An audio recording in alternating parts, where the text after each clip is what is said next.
Resumen de la Organización Nacional y la Constitución. Hola, vamos a arrancar directamente con este análisis. Hoy tenemos por delante una historia, es literalmente de película. Drama, altas esferas y pura supervivencia institucional. Vamos a ver cómo narices se levanta una nación entera de las cenizas cuando tienes un territorio totalmente fracturado, donde corría la sangre, y llegar a un acuerdo parecía, una misión imposible. Vale, vamos a meternos de lleno en esto. Fijaos en el marrón, en el inmenso problema al que se enfrentaba esta región. No hablamos de un cabreo político de un par de días. ¿Qué va? Hablamos de la tremenda locura que supone levantar un Estado después de 40 años sin parar de pegarse tiros. Porque claro, ¿por dónde empiezas cuando el tejido social está hecho añicos y la violencia es literalmente lo único que manda? Sección 1. El desierto y la sangre. 40 años de conflicto. Para entender la que tenían liada, hay que imaginarse el panorama desolador de las entonces llamadas Provincias Unidas. Era un país que, sí, existía de corazón, pero sobre el papel, en la ley, nada, cero. La fractura era brutal. Durante todos esos años, las divisiones geográficas e ideológicas eran un muro infranqueable. Por un lado tenías a los unitarios dándose de tortas con los federales, y por otro al puerto con sus intereses económicos chocando de bruces contra lo que necesitaba el interior. Y siendo totalmente objetivos, esta polarización tan extrema bloqueaba cualquier mínimo intento de hacer las cosas bien. Ninguno de los bandos conseguía imponer un orden que les valiera a todos. Un bloqueo total. Y de repente, todo este estancamiento violento choca de frente con una fecha clave, 1852, el año de la famosa batalla de Caseros. Un punto de inflexión brutal que cierra de golpe la larguísima etapa de Juan Manuel de Rosas. Y ojo, porque lo que pasa aquí no es solo que cambien al que manda, sino que se abre una ventana de oportunidad súper crítica, de esas que pasan volando. Por primera vez en décadas existía la posibilidad real de sentarse y reescribir por fin las reglas del juego. Sección 2. El camino a Santa Fe. El acuerdo de San Nicolás. Había que transformar el campo de batalla en una mesa de negociación a la de ya. Y justo en el centro de esta movida aparece un tipo clave, súper pragmático, el caudillo de Entre Ríos, Justo José de Urquiza. La idea que tenía en la cabeza era una revolución total para la época. El tío lo tuvo clarísimo. El poder militar tenía que echarse a un lado para dejar paso a las instituciones. O sea, cambiar la ley de las armas por la fuerza de las leyes. Así de simple. Pero claro, ya sabemos que la historia nunca es un camino de rosas. Aquí salta un bache tremendo. Buenos Aires se planta y se rebela. Dicen que ni hablar, que no van a compartir el pastizal que sacan de la aduana, ni de broma, y mucho menos perder su poder económico frente a las demás provincias.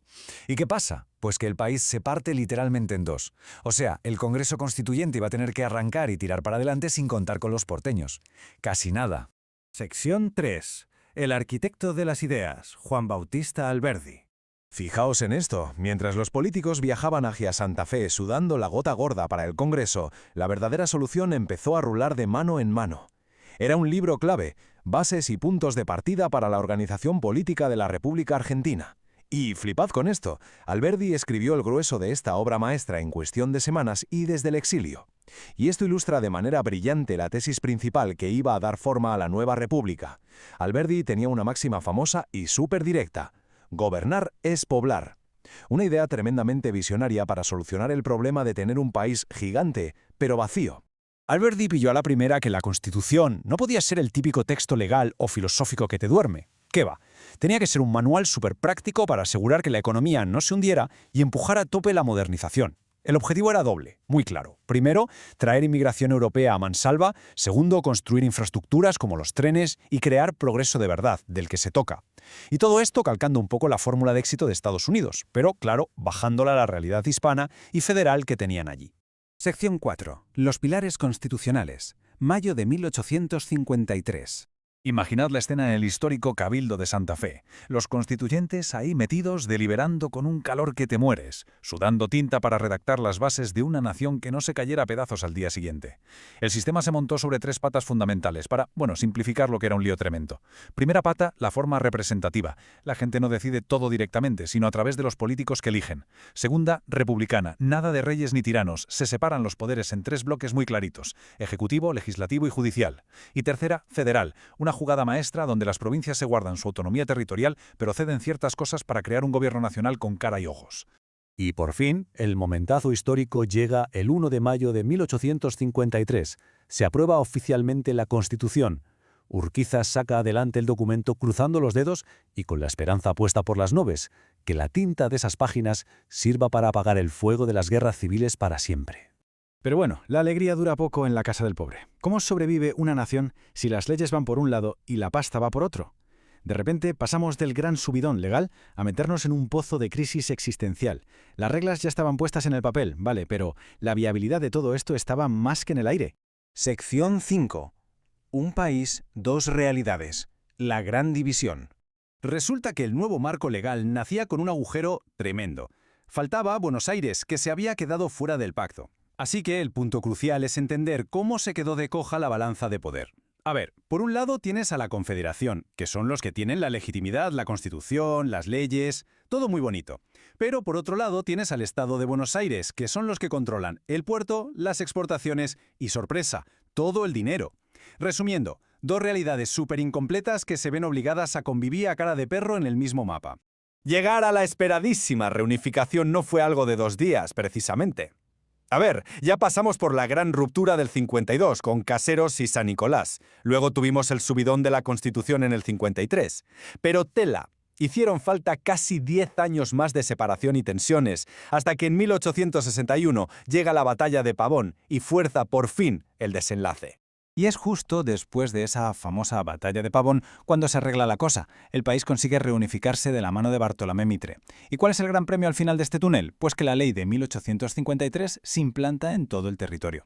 Eso sí, Buenos Aires entró por el aro aceptando una serie de reformas que habían negociado. Pero bueno, ahora sí que sí, la Constitución mandaba en el 100% del mapa. Y así llegamos a nuestra sexta y última sección. La herencia de la ley. Las palabras sobre el acero.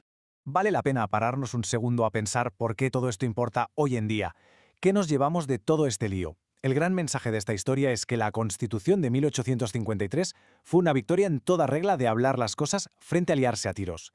Y ojo, que aunque durante años se la saltaran a la torera, la reformaran y le hicieran 1000 perrerías, al final consiguió ser la piedra angular del país moderno. En esas páginas escritas en Santa Fe, lo que era un mapa lleno de caudillos haciendo la guerra por su cuenta pasó a ser, con todas las de la ley, una nación de ciudadanos. Y para cerrar el análisis, os dejo con esto en la cabeza. Si resulta que se puede levantar todo un Estado a pesar de tener a la gente tan dividida y con tanta violencia de por medio, ¿el trabajo de unir a un país se acaba en algún momento? Al final, la ley pone los cimientos, pero lo de convivir bajo el mismo techo es un curro de todos los días. Ojalá este recorrido os haya despertado la curiosidad sobre el pedazo de poder que tienen las leyes para darle la vuelta a la realidad. Gracias por acompañarme en esta historia. Esperamos que te haya gustado. Gracias por ver. Dale like y síguenos. Hasta la próxima.